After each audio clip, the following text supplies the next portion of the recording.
lo vamos a hacer en el mismo orden. Primero vemos datos, luego vemos las curvas y tal, ¿vale?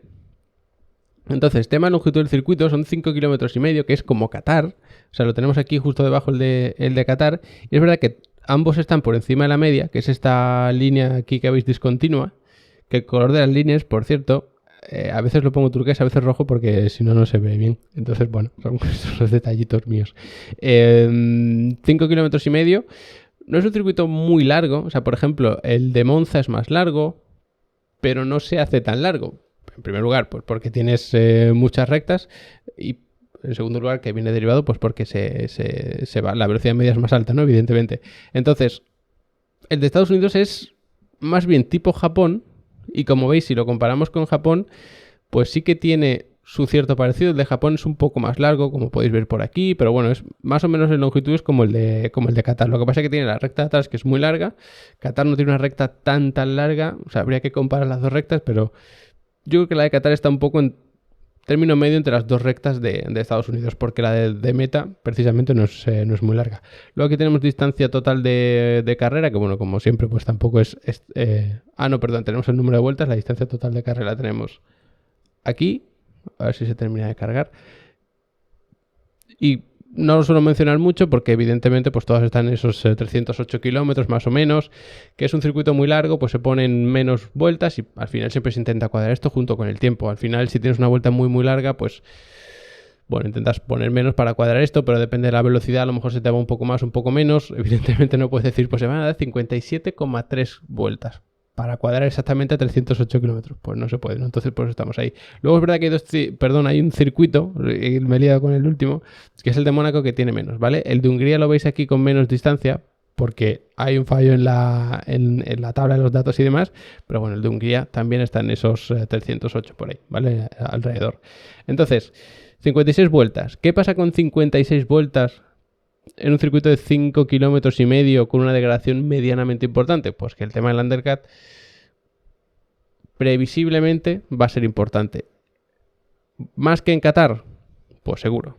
Porque en Qatar no hubo ningún tipo de undercut, porque no había ningún tipo de degradación. Ya sabéis que las tandas máximas por cada neumático se limitaron por las fibras internas del neumático, por esa estructura interna, no por el desgaste. Entonces, veamos que los tiempos no paraban de caer, cambiamos neumáticos y la tendencia seguía exactamente igual. Iban hacia abajo los tiempos precisamente por la pérdida de combustible, no por un desgaste, porque evidentemente cuanto más desgaste haya, pues peores van a ser los tiempos. Aquí Pirelli ha traído C2, C3, C4 en un circuito de degradación bastante alta. Lo que pasa es que tiene degradación por estrés lateral en el primer sector, que ahora cuando analicemos las curvas y tal, nos metemos con cada sector, pero tienes mucha degradación lateral, digamos, en el primero, en el segundo apenas hay mucha degradación, y luego en el tercero pues es más degradación quizá longitudinal. Por estrés longitudinal, quiero decir, por frenadas, salida de curva lenta y demás. Además, salida de curva lenta, la última curva es así, la primera curva es así, la 11 es así, la 12 es así, es decir, hay varios puntos en los que es un poco así. Entonces, al estar medianamente separadas entre sí, estas zonas, tanto de degradación por estrés longitudinal como del lateral, pues entiendo yo que Pirelli ha dicho, pues mira, tenemos una gama, no es la más blanda tampoco, no es la más dura, es una gama más o menos intermedia. A mí me parece que Pirelli ha sido incluso un poquito valiente. No creo que vaya a ser un desastre y se tengan que hacer 4 paradas, pero a lo mejor sí que da pie a hacer 2. Y además tenemos la sprint, y bueno, ahí sí que me gusta un poco menos, porque si tú pones una gama más dura, a lo mejor la gente se piensa entre el blando y el medio. Si la degradación es lo normal, lo que se espera y tal, lo más normal es que en carrera corta, en la sprint, todo el mundo ponga el neumático medio, porque no puedes dar, es un tercio, pues bueno, las 20 vueltas por redondear, que serán 18 o por ahí, o 19 vueltas las que se den, pues hacerlas con el blando ya puede ser demasiado exagerado. Creo que el blando para clasificación va a ir bien, no creo que tengamos que hacer, o los pilotos no tengan que hacer esa gestión brutal, por ejemplo, en el primer sector para que no llegue al final y tal. Habrá que ver si suben mucho las temperaturas y tal, que no va a hacer precisamente frío allí en Texas y tampoco creo que va a estar nublado, pues entonces sí que puede estar un poco la clave ahí de tener que hacer el primer sector un poquito más lento para conservar neumáticos y tal.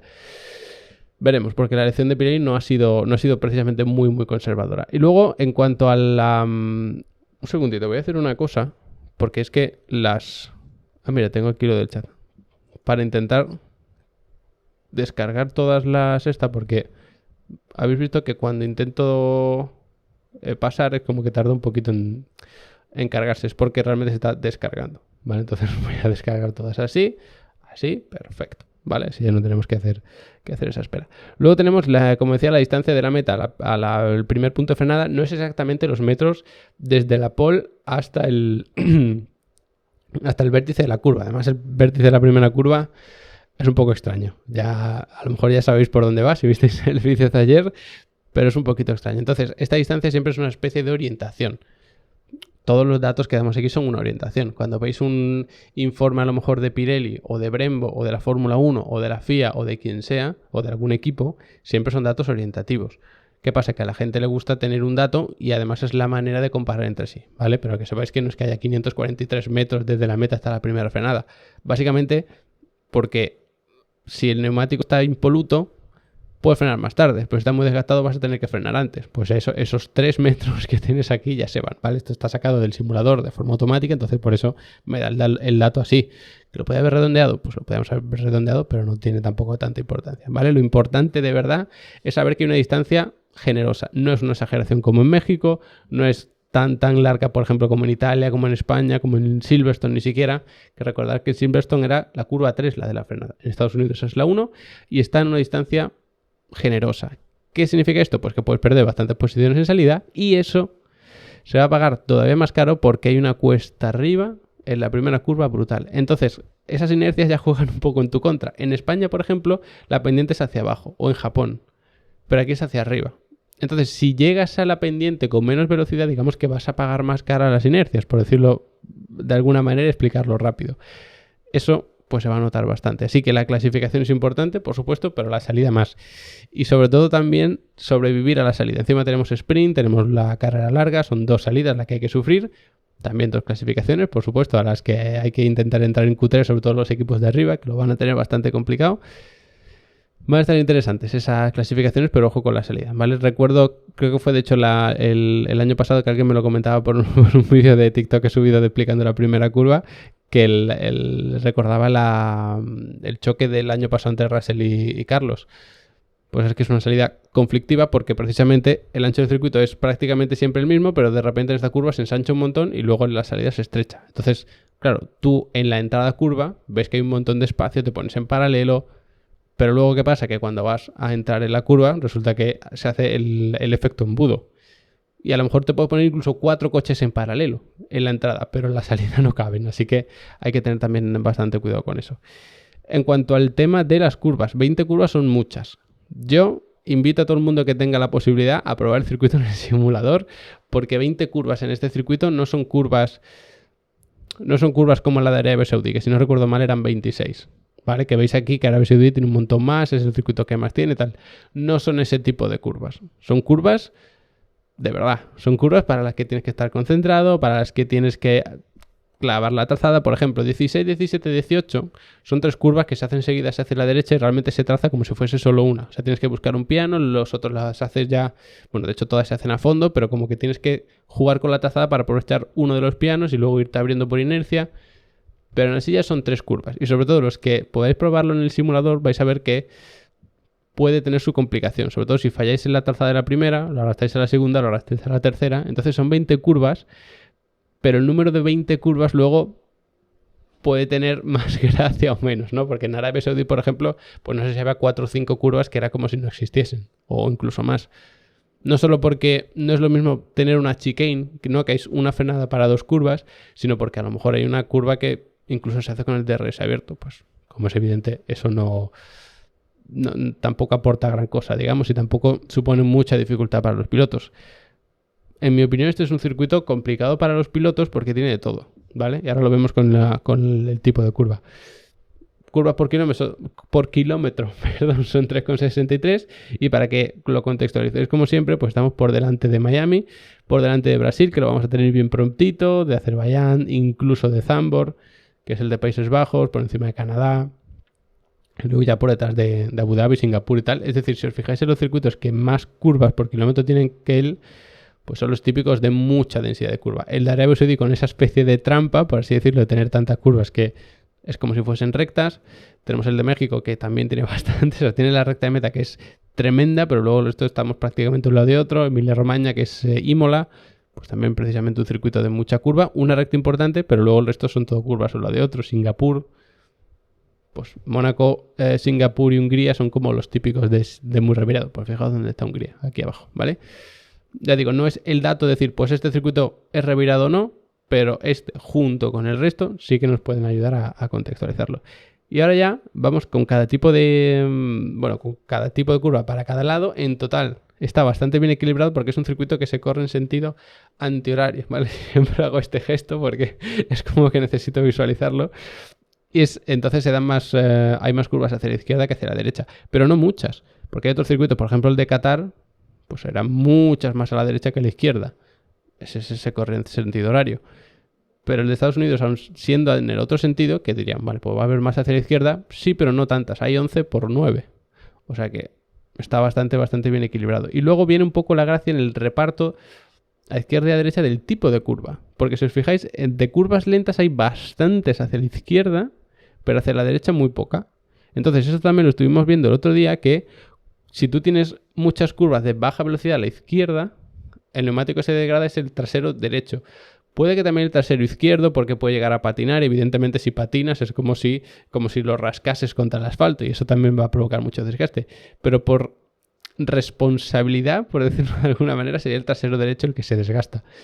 El trasero izquierdo, ya digo, también, pero por este tipo de curvas sería el derecho. Luego también tenemos una curva cerrada hacia la derecha, que bueno, evidentemente, pues si existe esta curva, es hacia la derecha, desgastaría en este caso un poco más quizá el trasero izquierdo, pero esto realmente lo que nos dice no es que tanto se va a degradar mucho el trasero izquierdo, sino los traseros se van a degradar mucho, porque salida de curva lenta es muy importante en este circuito. Y no es que tú tengas salida de curva lenta y luego justo te encuentres otra curva, que eso pasa precisamente con la que es a la derecha, sino que tú tienes la curva 11, que es bastante cerrada hacia la izquierda, y luego muchísimo tramo a fondo.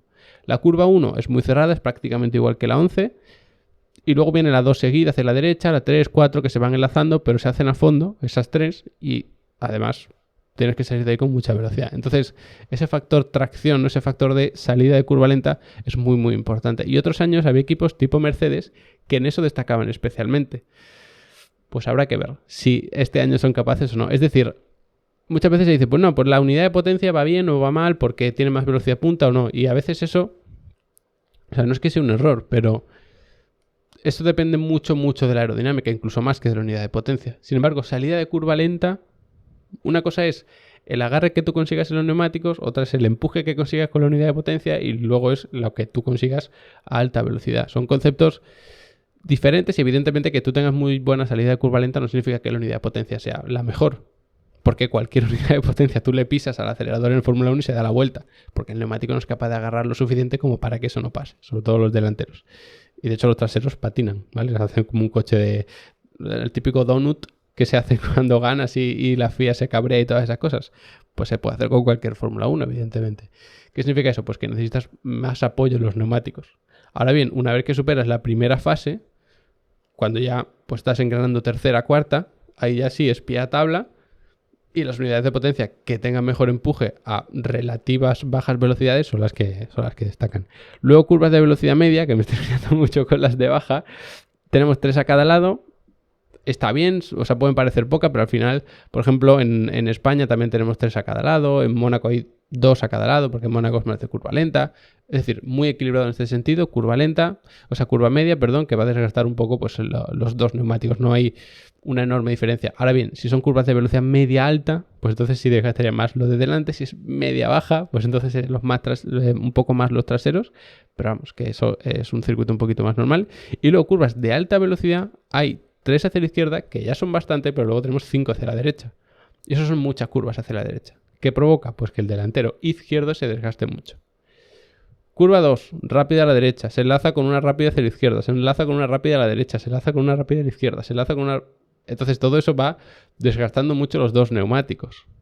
Tampoco es cuestión de quedarnos con, vale, pues el delantero izquierdo se va a desgastar un montón porque hay 5 curvas rápidas a la derecha. Cuidado, porque se van a desgastar los dos.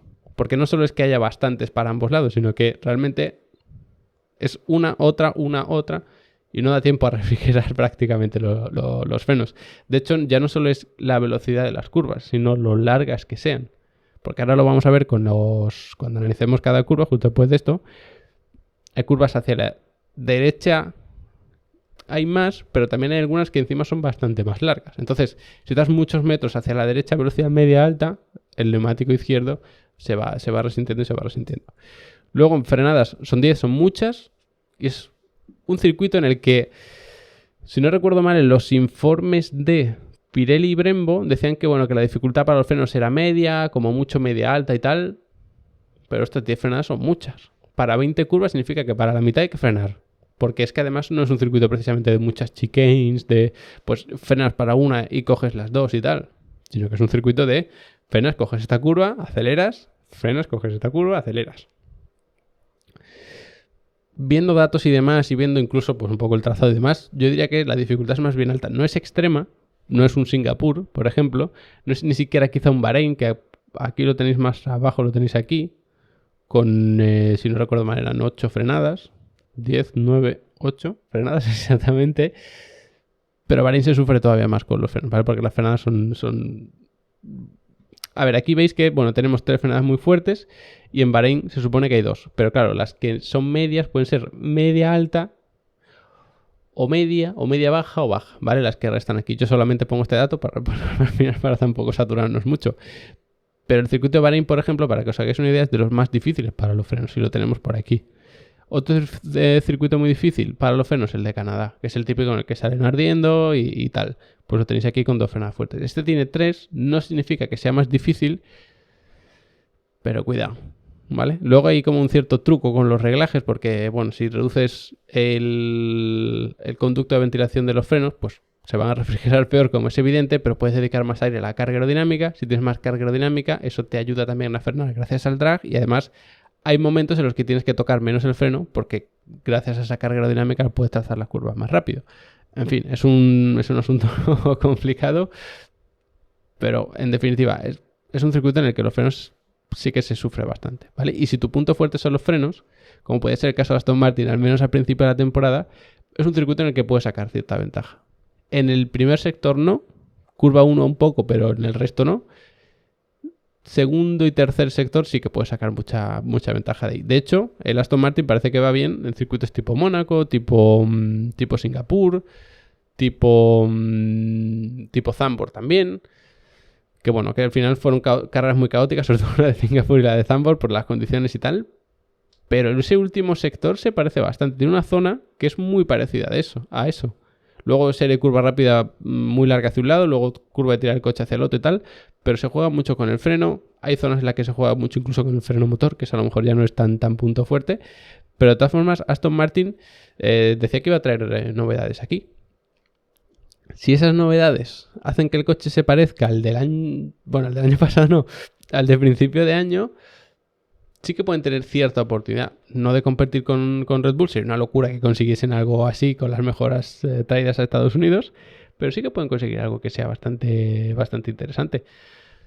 De ponerse pues a lo mejor a competir ahora con Mercedes, competir con un Ferrari. Yo creo que eso sí que podrían conseguirlo, ya digo, si las mejoras funcionan tanto como para ponerse más o menos al nivel de principio de año. Porque claro, si tú vuelves a tu nivel de principio de año, el resto de equipos se han mejorado un poco. Que no va a ser exactamente el nivel de principio de año, será ese nivel más un poquito. Pero bueno, nos entendemos, ¿vale? Entonces, ojo con las frenadas. En definitiva, que además se va bastante porcentaje de vuelta tocando ese pedal de freno. Un 16% es bastante. Puede ser incluso un poquito más. Depende, porque hay zonas en las que puedes permitirte frenar menos con el pie y más con la mano, con reduciendo marcha y tirando el freno motor. Entonces depende también de la configuración de cada uno, de lo que quieran conservar freno, de lo que quieran conservar neumáticos, de lo que pueda sobre revolucionar la unidad de potencia, que recordad que está todo muy limitado y no es cuestión de reventarla en una carrera, así que eso también va a estar bastante entretenido. Temperatura de los frenos, la media es alta, la máxima es alta, la mínima es alta. Son temperaturas muy altas de los frenos, porque luego lo vemos con lo gráfico de telemetría y tal, pero estas son condiciones muy extremas para los frenos, porque justo empiezas a refrigerar y otra vez frenada fuerte. Y cuando no hay tiempo para refrigerar, tienes toques de freno. Entonces es como que más o menos siempre lo mantienes en una temperatura alta. Bueno, entre las curvas 11 y 12, que es una recta muy larga, pues ahí sí que da tiempo a refrigerarse bien los frenos, pero claro, para la 11 has frenado bastante fuerte y para la 12 otra vez. Entonces ahí tienes un pico muy alto, va bajando, otro pico muy alto. El resto es prácticamente todo el rato subiendo y bajando. Primer sector, varias curvas se hacen a fondo, pero para otras luego tienes que ir tocando un poquito el freno, reduciendo alguna marcha, y eso evidentemente pues va sumando, ¿no? Para el porcentaje.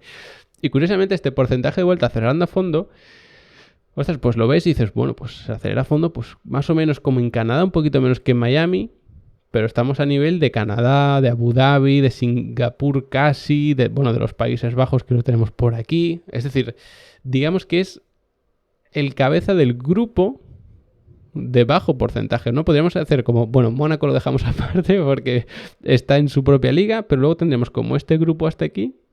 Luego tendríamos otro grupo más grande hasta aquí y luego ya en los que se superan mucho, ¿no? Incluso me gusta hacer la escala de colores porque se ve incluso más claro. Tenemos aquí como los más anaranjadillos, los que ya son más amarillo tirando a verde y luego tenemos los verdes como tal.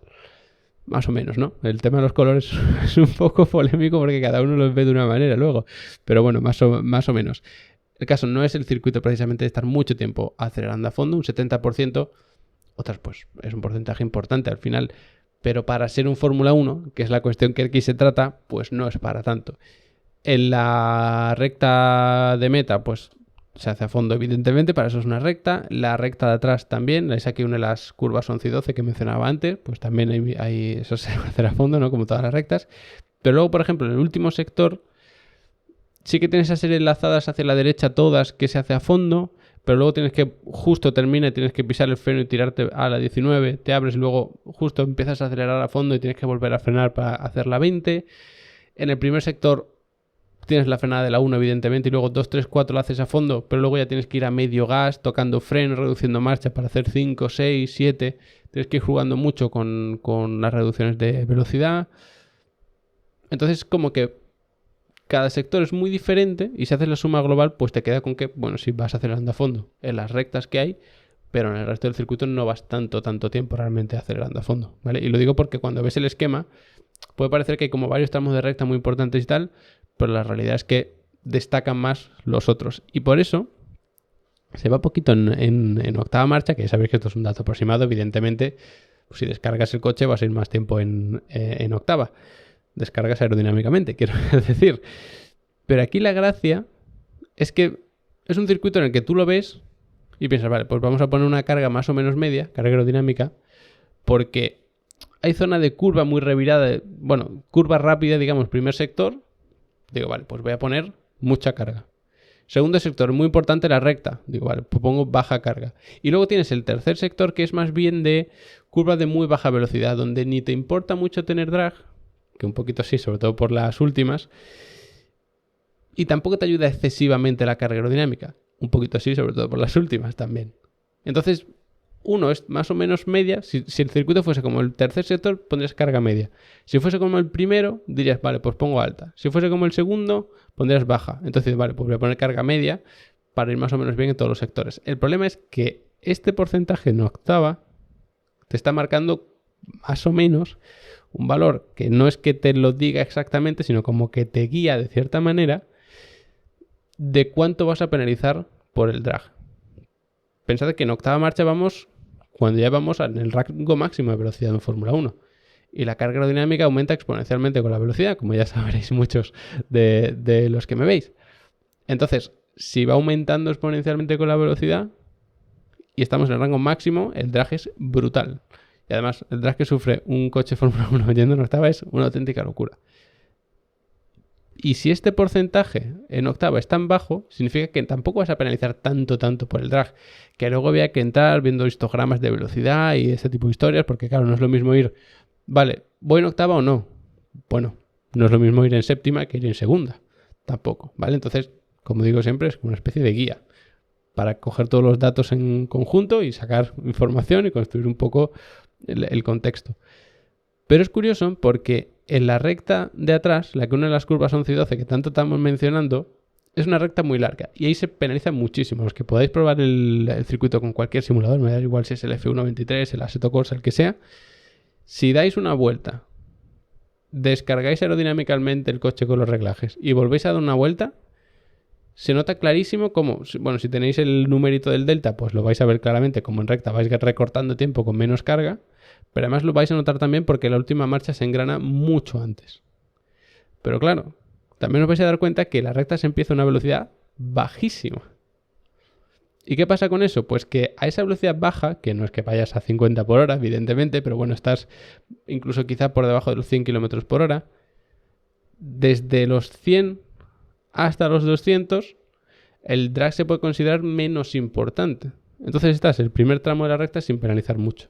Es decir, no estás toda la recta penalizando por drag. Estás a lo mejor pues 3/4, 2/3 de la recta, más o menos. Y en circuitos, por ejemplo, como Japón, cuando tú tienes esa recta eterna que luego enlazaba con la 130R y demás, eso ya lo empezabas con mucha velocidad. Entonces, toda esa recta, que realmente eran como 2 unidas por la 130R, por la 15, ahí en todo eso que era además larguísimo estabas penalizando. Porque ya lo empezabas a mucha velocidad. Justo en el momento en el que empiezas, ya estás penalizando. En Austin no pasa eso. En Austin empiezas a baja velocidad. Entonces, en definitiva, por eso ya pondrías un poquito más de carga. Ya no sería media, ya sería más bien alta. Y encima te va a ayudar muchísimo a gestionar la degradación. Y además, esto ya es más tema de reglaje, eso es verdad, pero bueno, lo vamos aclarando ya. Te va a ayudar mucho a apurar la frenada de la 12. Porque esa recta tan larga es el punto claro de adelantamiento. Y entonces tú dices, ostras, como yo ponga más carga aerodinámica, me va a pasar todo el mundo. Y me va a ser complicadísimo adelantar. Es verdad. Y eso no te lo va a quitar nadie. Pero tienes un punto a tu favor. Y es que vas a hacer un poquito más rápido la última curva por esa extra carga aerodinámica. No mucho más porque es de baja velocidad. Pero un poquito más rápida así. Y luego aparte la frenada la puedes apurar más. Porque si tienes más drag y eso te está evitando tener velocidad punta, al final es un empuje del aire hacia atrás. Entonces tú puedes frenar más tarde, porque el aire te está empujando hacia atrás más que a tu rival. Entonces, a lo mejor si estás intentando adelantar te resulta muy complicado en recta, aunque tengas rebufo de res y todo. A lo mejor todo eso te sirve para ponerte en paralelo, pero luego no eres capaz de adelantar. Pues si eres capaz de ponerte en paralelo, a lo mejor aún así eres capaz de hacer el adelantamiento porque puedes frenar un poco más tarde. Gracias precisamente a ese drag, que supuestamente es malo porque te quita velocidad en recta y tal, pero en frenada viene bien. Entonces, es un circuito curioso por eso, ¿vale? Y tener un poquito más de carga aerodinámica, especialmente para gestión de carrera, neumáticos y tal, pues se agradece mucho. Luego también tenemos, bueno, lo de la velocidad media, que es un dato un poco tal, porque ya sabéis que para sacar estos datos y comparar los circuitos ponemos el mismo reglaje en todos, entonces la velocidad media pues probablemente sea un poquito más alta con el reglaje óptimo. La mínima no es de las más bajas de todo el calendario precisamente, sí que es relativamente baja, pero bueno, lo más probable es que no se llegue a estos 60 km por hora, sino que se mantenga una velocidad bastante más alta. Sin duda, el sector de menor velocidad es el 3. Tenemos la curva 12, que es la de la frenada fuerte después de la recta larga, y luego tenemos ahí el tramo más revirado, y ahí es donde, sin duda, la velocidad es menor, ¿vale? Para que contextualicéis. Y luego con el giro, bueno, el giro máximo volante tampoco me suele interesar mucho, pero el porcentaje de vuelta en recta es muy bajo. Porque, sí, hay una recta muy larga. Pues que en el resto del circuito está esa recta y la de meta, que la de meta no es tan larga. Pero en el resto del circuito no vas prácticamente en ningún momento con el volante recto. Sí, el tramo que une a lo mejor las curvas 10 y 11 antes de la recta larga. Pero quitando eso, quizá el tramo entre las 19 y la 20, que es muy corto. O sea, luego lo vemos con el esquema, a ver si no se me olvida. Pero realmente en recta vas muy poco tiempo. Y luego el giro medio, que yo pongo absoluto porque, o sea, si hacemos la media, teniendo en cuenta que el giro a la izquierda es negativo y a la derecha es positivo, por ejemplo, pues la media siempre va a estar cerca de cero. Entonces hacemos absoluto, ¿no? Que nos da igual por un lado para otro. Pues esos 30 grados casi, pues está a nivel de Brasil, está a nivel de Canadá. Es más parecido a Brasil que a Canadá. En el sentido de que Brasil tiene su zona revirada de meter mucho giro e ir muy lento, pero luego zona rápida también. Canadá no tanto. Canadá es más de estar metiendo mucho giro poco tiempo. Entonces la media más o menos es lo mismo. O sea, a la media más o menos te va a afectar lo mismo si estás 10 segundos a 180 grados que si estás 5 segundos a 180 grados que si estás 10 a 90 grados, ¿vale? Para la media más o menos es igual si el resto ya fueses a cero, ¿vale? Bueno, más o menos porque dependerá por supuesto del resto de valores. Bueno, en fin, la estadística es un poco más complicada. Pero que sepáis que Canadá es un circuito más de meter mucho giro en momentos puntuales a un lado y otro. Este es un circuito más de estar girando a un lado y otro no tanto, excepto en ese último sector que sí que hay una zona de meter bastante giro a un lado de otro, pero no es como Canadá, ¿no? Que tienes además mucha chicane además cerrada y tal. No es ese estilo de circuito precisamente. Y con esto ya más o menos terminamos con el tema de los datos, que nos ayuda a contextualizar bien cómo es el circuito, cómo es bueno, de qué se diferencia del resto, a cuál más o menos se puede asemejar y tal también. Entonces, en definitiva, para mí es un circuito que se puede parecer más a Japón que a Canadá, a Japón que a Qatar, por poner en el contexto de circuitos que tengamos así recientes, porque tiene zona de recta, pero luego esa recta es verdad que es muy diferente, porque la de Japón es más larga, pero no recta pura, no es con DRS como esta, se empieza a mucha más velocidad que la de Austin, entonces bueno, tiene por supuesto también sus diferencias, pero bueno, es más o menos, ¿vale? Japón quizás se parecía más también a Silverstone. Este es un circuito, una especie de mezcla, diría, entre Japón y Bahrein, algo así, ¿vale? Que a lo mejor Bahrein ya se os queda un poco más lejos, no lo recordáis también, pero bueno, más o menos sería algo así, ¿vale? Y ahora ya quiero pasar a... Aquí estamos a hablar de cada curva y sobre todo del esquema, ¿vale? Porque además hay cosas que me parecen especialmente interesantes. Ahí estamos.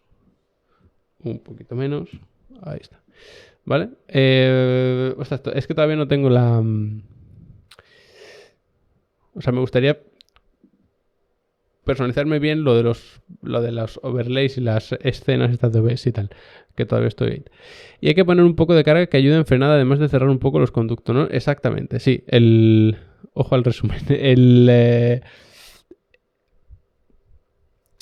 A ver, la cuestión es que si tú cierras un poco más los conductos, la refrigeración de los frenos es peor, evidentemente, porque llega menos aire.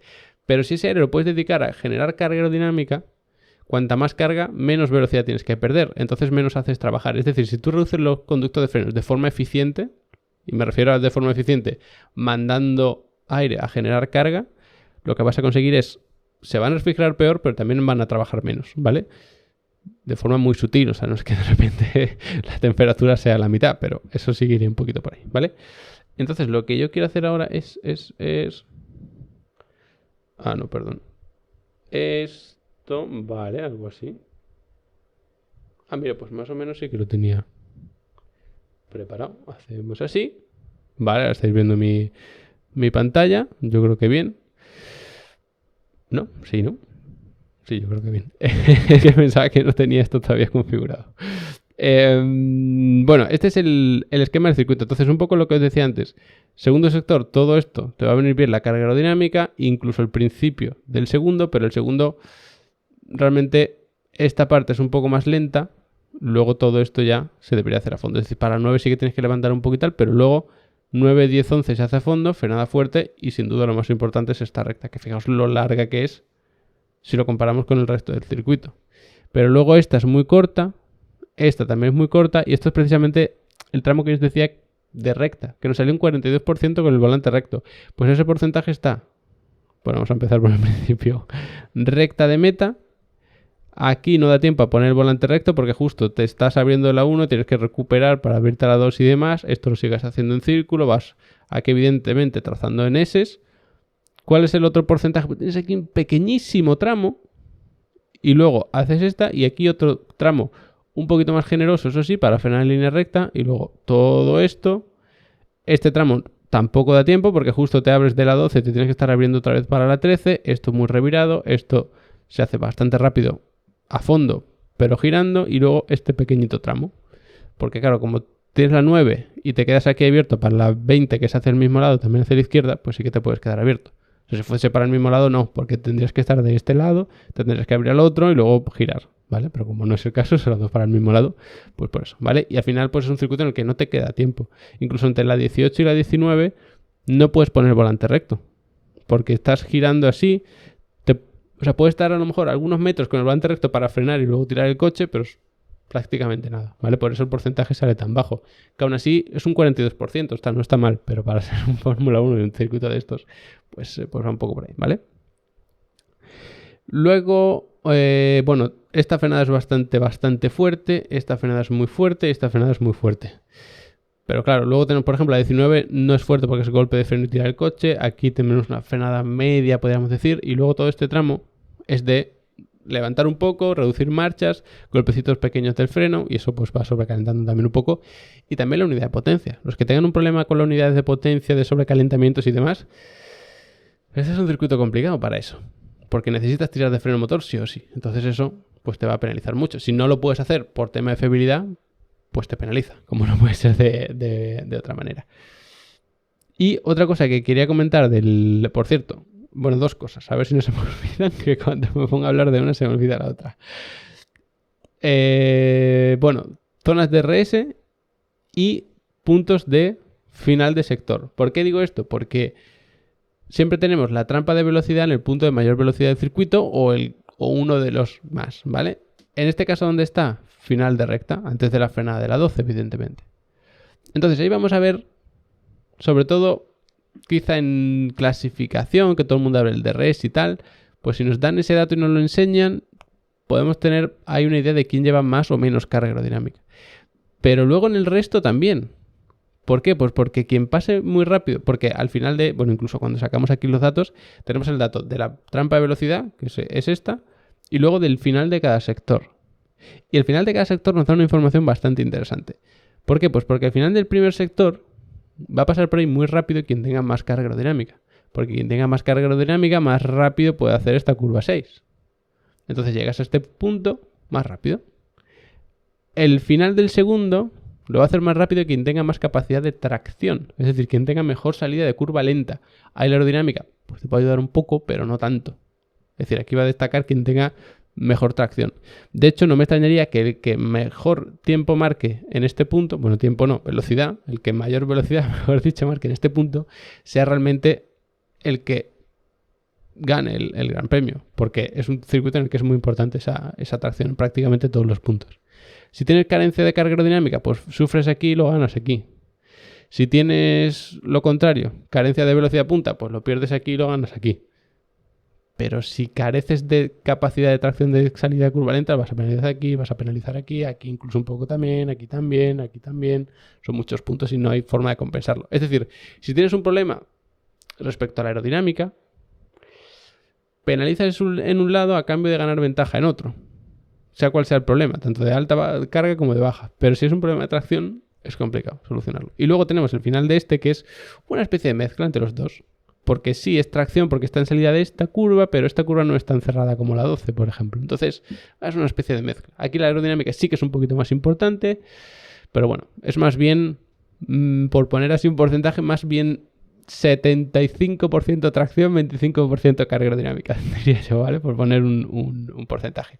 Y lo otro que quería comentar, que no se me olvida, son las zonas de DRS. Que esto, entiendo que la gente se confunde y además, hay veces que las retransmisiones también. Porque va a abrir el DRS, no va a abrir el DRS, está mirando si está a menos de un segundo el piloto, tal, hay una pelea. Fijaos dónde está la zona de detección, está aquí y aquí. Es decir, no importa lo que pase aquí y no importa lo que pase aquí en todo este tramo. Si pasaste a menos de un segundo aquí vas a abrir el DRS. Tú pasas aquí a 0.9. Aquí tienes poca carga por el rebufo y demás, te pones a 1.2 y encima aquí te pasas de frenada y te pones a 1.7. Da igual.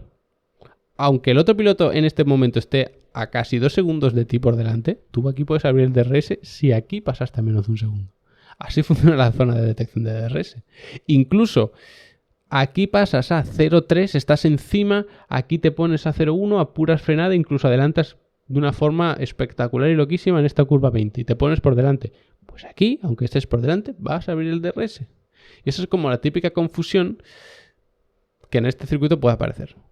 En esta recta, un poco, porque al final está aquí la zona de detección, es decir, aunque desde delante es aquí apurando frenada en la 11, luego puedes adelantar, o sea, puedes abrir DRS aquí, aunque estés tú por delante. Ojo, es más un DRS para afianzar adelantamiento y que no te coja rebufo y te adelante, que para adelantar, evidentemente, porque ya estás por delante, ¿vale? Entonces, eso aquí puede ser confuso porque adelantes aquí y aquí puede ser confuso, pues o porque adelantes, que entiendo que aquí es más complicado, o porque la líes, el piloto pierda un poco de distancia y tal, ¿vale? O sea que cuidado con la zona de DRS, que hay que estar atento a este punto y a este punto, ¿vale? Si tenéis la app de la Fórmula 1, pues estad atentos ahí a más o menos a qué distancia los separa cuando pasen por ahí. Y bueno, incluso la retransmisión también, porque normalmente si estás pendiente de una pelea y ves si abres DRS o no, los estás viendo y tienes la pantallita al lado normalmente con lo del interval. Pues fíjate, cuando lo estés viendo en pantalla, antes de la curva 19, si está a menos de un segundo y miras lo del gráfico este de la tabla del interval, y si está a menos de un segundo, aquí sabes que en la siguiente recta va a abrir el DRS, aunque adelante, aunque se la líe, lo que sea, ¿vale? Eso creo que era lo más importante de aclarar. Luego tenemos curva 1, que claro, aquí se ve claramente el efecto embudo, ¿no? Que decía yo. Fijaos que el circuito pues tiene un ancho más o menos normal. Aquí es un poco estrecho porque tenemos el carril de la salida del pit lane, que además se sale justo en esta recta. No es como en otros circuitos que a lo mejor se sale por aquí y tal. Y de aquí, fijaos que esto sigue recto, pero esto en vez de seguir recto, se abre. Aquí el trazado es mucho más ancho que aquí.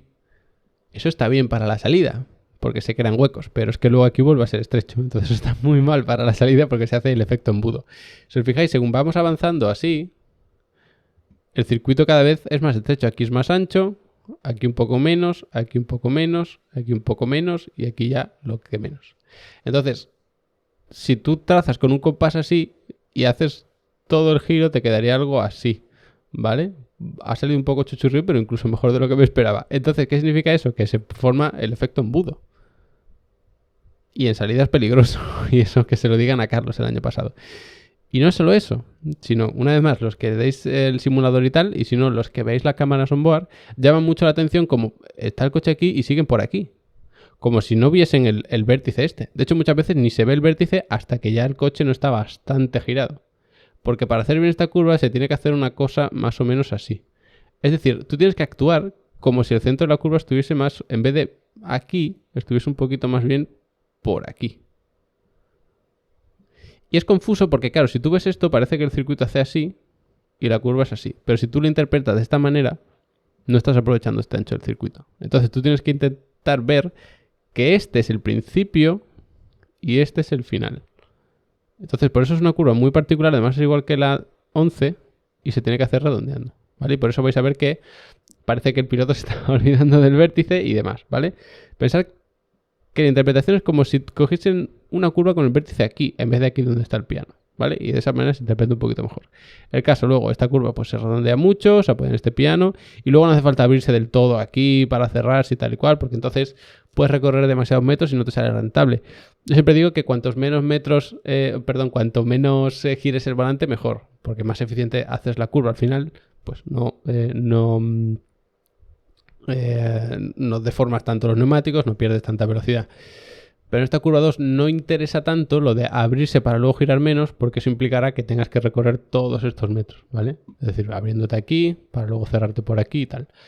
Se hace a fondo esta curva 2, más o menos serpenteando, ¿no?, por el centro de la pista, por ese tercio central de la pista, vas abriéndote y cerrando y se puede hacer sin problema.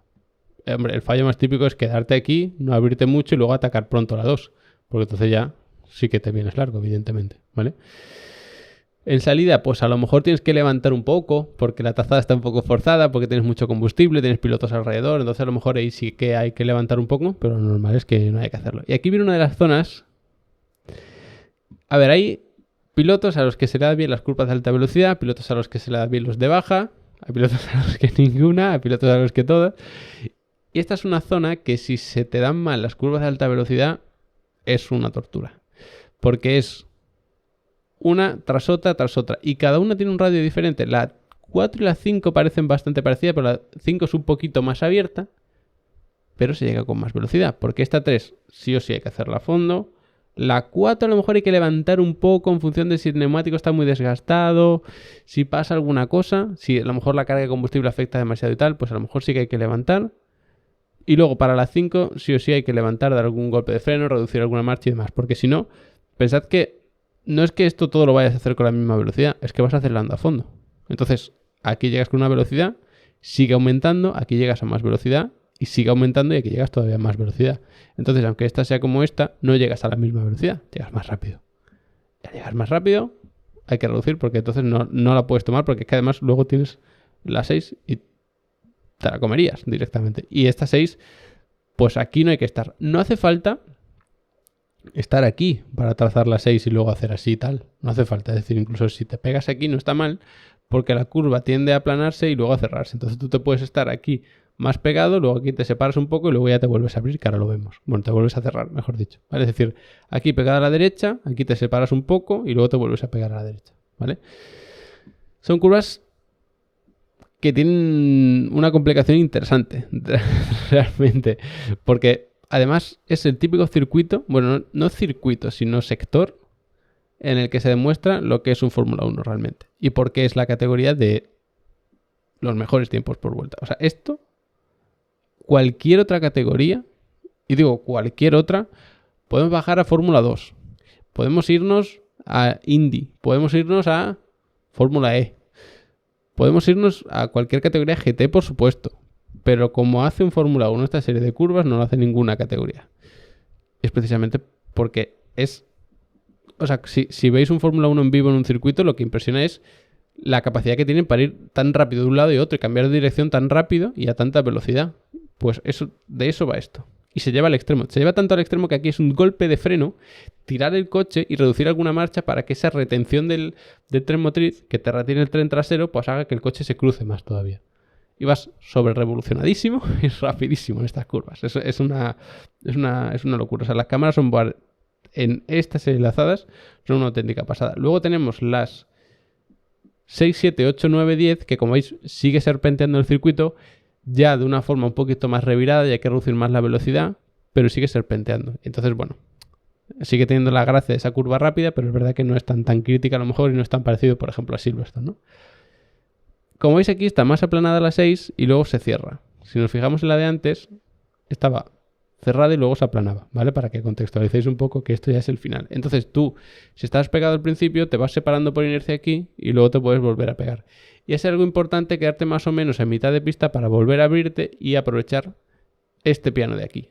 Y ahí se nota muchísimo. Si este piano, lo que estáis en el simulador y tal, os lo saltáis, vais a perder mucho tiempo. Porque hay que además dar otro frenazo, reducir mucho las marchas, sobre revolucionar el coche.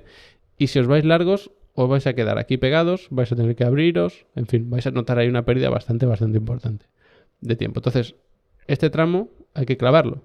¿Cómo se clava este tramo? Clavando la 6. ¿Cómo clavas la 6? Clavando la 5, y la 5 la 4, y la 4 la 3. Entonces, como cometas en la 3, o sacrificas, por ejemplo, curvas 4 y 5 para recuperar la posición en la 6, o vas a ir arrastrando esa pérdida de tiempo muchos metros. Entonces, no es que tengas aquí desde la 3 hasta la 9, pues 6 oportunidades de fallo. Es que como cometas el fallo en una de estas, lo arrastras para las siguientes. O penalizas mucho en una para dejar de arrastrar ese fallo, pero aún así, pues si penalizas mucho es que pierdes mucho tiempo. Entonces es un circuito muy complicado para los pilotos, en mi opinión. Ya se sale de aquí. Esta 8, como veis, es muy redondeada. Ya se hace a menos velocidad, hay que hacerla bordeando mucho este piano y luego ya por la inercia lo que puedes hacer es ir aquí ya al final abriéndote para el 9 y ya también muy importante a partir de aquí, sin duda, empezar a dar gas a fondo. Si hay un piloto que aquí por lo que sea va sobrepilotando tanto, va muy forzado y aquí en salida de la 9, aquí tiene que levantar, ahí pierde mucho tiempo porque ya todo esto es a fondo y todo esto es a fondo. Entonces, a lo mejor la 8 la atacaste demasiado agresivo o es que los neumáticos estaban tan desgastados que el coche se te fue hacia afuera y no has sido capaz de controlarlos, has tenido que perder tiempo aquí y luego te vas largo, para corregirlo tienes que levantar, meter un volantazo, pues se pierde mucho tiempo ahí, evidentemente, ¿vale? Así que ojo también con esto. Y luego la 10, bueno, tiene una pequeña complicación que es ciega porque, bueno, por las inclinaciones del circuito que aquí se hace abajo y no se ve bien y tal, pero vamos, que se hace a fondo, se redondea y se acabó, ¿vale? Incluso se puede aprovechar ese piano interior que, si no recuerdo mal, no era del todo agresivo, pero vamos, que esta 10, o sea, el único error que puedes cometer es despistarte y que se te pase ese piano, o atacarla demasiado pronto, te has que corregir, volver a abrirte y volver a cerrarte, pero vamos, no suele pasar. Si estáis en el simulador, pues a lo mejor os pasan las primeras vueltas, pero ya no os pasa, ¿vale? A partir de ahí se llega a la curva 11 y es prácticamente igual que la 1. Aquí tenemos un ancho, aquí mucho más y luego se vuelve a estrechar. Por lo tanto, otra vez hay que estar aquí bien abiertos y redondear la curva, más o menos así, en definitiva, como si esto fuese el inicio y el final. Por lo tanto, la mitad está por aquí. Evidentemente, tú no puedes hacer así. Bueno, más exagerado lo hago. Tú no puedes venir a hacer así, porque aquí existe esto. Pero tu vértice tiene que estar como desplazado hacia aquí, precisamente porque este lado del circuito es más ancho. Y esta es una de las curvas que más me gusta ver con las cámaras on-board, tanto esta como la 12, pero quizá incluso más esta, cuando hay una pelea en pista. Porque se ve absolutamente clarísimo cómo, en vez de empezar a atacar aquí, siguen, se abren mucho y luego hacen así. Es una exageración. ¿Por qué se hace esto? Pues porque aquí vas a perder tiempo. A lo mejor estabas a 0.9 y aquí te pones a 1.1. Pero te da igual porque la zona de detección de DRS estaba aquí atrás. Estaba antes o aquí en este puente. Entonces te da igual porque aún así vas a poder abrir el DRS. Y si haces esta maniobra, aunque te alejes, la recta la vas a empezar con más velocidad. Entonces sí, te saca unos metros, pero la primera parte de la recta los recuperas por ir más rápido y en la segunda parte, como vas más rápido todavía, evidentemente, con el rebufo, con el DRS y todo, puedes adelantar. Así que es absolutamente clave cómo se abren aquí y luego se cierran. La 11 desde arriba parece la 1. Dice, pues es que son prácticamente calcadas, sí. O sea, luego en la 1 aquí tendríamos la 2 hacia acá. Y es verdad que en la 1 tenemos una pendiente hacia arriba brutal. Que aquí no, aquí es incluso un poquito hacia abajo, sobre todo en este tramo. Pero es que son prácticamente calcadas. Incluso más o menos los metros de frenada pueden ser los mismos porque en la 1 la pendiente hacia arriba te ayuda, pero empiezas con más velocidad. Aquí se llega a mucha velocidad también, quizá no tanta, y entonces, bueno, como no está inclinado hacia arriba, pues sí que tienes que frenar un poco más, ¿vale? Pero ya digo, una locura. De hecho, en la 1 es curioso porque por el propio dibujo, pues te puedes esperar que van a frenar, pues yo que sé, en 100 metros o algo así, y frenan tardísimo. Porque claro, frenas ya cuesta arriba. Y por cierto, esa cuesta arriba también te ayuda a enroscar el coche y meterlo en curva. Lo que pasa es que luego a partir de aquí es hacia abajo y es fácil que sobre todo si atacas mucho este piano, vas con el volante muy girado, vas apretando demasiado fuerte el acelerador, tienes unos reglajes agresivos con las suspensiones que vibran mucho, es fácil perder el control y que el coche se termine dando la vuelta. Pero este cambio de pendiente, más o menos, o esta inclinación más o menos te ayuda. Lo que pasa es que aquí es cuando se aplana y luego cae. Es decir, no es una curva entera hacia arriba, sino que aquí ya se aplana, ¿vale? Por eso no te ayuda tanto. Pero sí, son prácticamente cada las dos curvas. Otra cuestión. Puedes decir, pues mira, voy a poner el otro lápiz, este por ejemplo. Puedes decir, pues mira, lo que voy a hacer es, como yo sé que me quiere adelantar en esta zona de DRS, pues lo que voy a hacer es ese truco. Me voy a quedar aquí abierto y luego me cierro para que aunque él tenga rebufo y DRS, pues no me pueda adelantar. Porque yo voy a empezar esa recta con más velocidad. ¿Qué te puede pasar? Pues que evidentemente el otro piloto haga así. No tan exagerado, pero con que se cuele un poco por aquí, ya te la ha liado. Porque luego él va a hacer así y lo que significa es que está siguiendo la trazada que tú quieres seguir. Y esto los dos lo vais a hacer lentísimo. Pero no puedes pasar porque te está estorbando y está adelante. Entonces, ahí está también la gracia de ese juego psicológico, no solo de cuánto entiendo el coche y tal, sino realmente, voy a borrar un momento esto para que no se me olvide luego, sino intentar predecir qué va a hacer el rival. Cuando tú vas detrás, pues es un poco más fácil porque, bueno, puedes verlo de alguna manera, pero cuando tú vas delante no sabes si se va a querer colar por dentro o no. Muy buenas, Recaldo. Encantado que estés por aquí hoy también. Entonces, ahí también está un poco la gracia de esto. Que el que ataca sí que puede hacer esto tan exagerado porque no tiene nada que perder. Pero el que se defiende... Otra cosa es que el que se está defendiendo, tú sepas que el que te va a atacar va a hacer esto de abrirse tanto para cerrarse aquí y tú lo que haces es que frenas por dentro y lo que haces es quedarte aquí. Es decir, perder mucha velocidad para estorbar y cuando tú estorbes, lo que va a pasar es que, claro, si él ha hecho así para empezar a dar gas a fondo desde aquí en vez de desde aquí, si aquí tiene que levantar porque estás tú delante estorbando, entonces ya pierde esa ventaja. Hombre, el Diño, muy buenas también. Habéis llegado aquí de repente los dos a la vez. Me alegro que estés tú también por aquí. Entonces, muy interesante ese juego y ya digo, es de las curvas que a mí más me gusta ver en Camel Soundbar cuando hay una pelea. Por ejemplo, estas enlazadas, 3, 4, 5, 6 o incluso luego 7, 8, 9, pues tienen su gracia porque puedes ver cómo buscan aire limpio, cómo buscan pues no tener ese rebufo que te quita carga aerodinámica y tal, también es bonito. Pero esto muchas veces es lo que marca la diferencia. Y al final en Fórmula 1, pues los adelantamientos se hacen en recta con el DRS y esta curva la puedes trazar de varias formas. Hay otras que sí que te lo puedes ir preparando un poquito más, como por ejemplo si quieres adelantar en recta de meta, puedes estar como varias curvas